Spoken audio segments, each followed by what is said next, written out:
এবার সিলেটের জৈন্তাপুর ও মিনাটিলা সীমান্ত দিয়ে ১৪ রোহিঙ্গা সহ ৩১ জনকে পুশিন করিয়েছে বিএসএফ।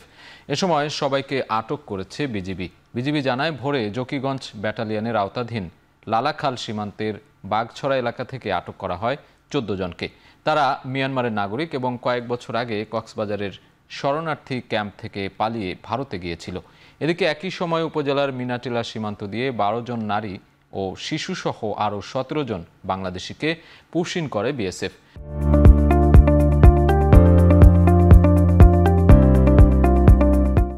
যারা সবাই কুড়িগ্রামের বাসিন্দা। প্রাথমিক জিজ্ঞাসাবাদ শেষে সবাইকে থানায় হস্তান্তর করা হবে বলে জানায় বিজিবি।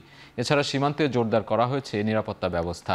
এদিকে মৌলভীবাজারের বড়লেখার লাতু সীমান্ত দিয়ে পুশিন করা হয়েছে ১০ জনকে, যাদের মধ্যে ২ জন শিশু, ৫ জন নারী ও ৩ জন পুরুষ। তাদের বাড়ি নড়াইলে।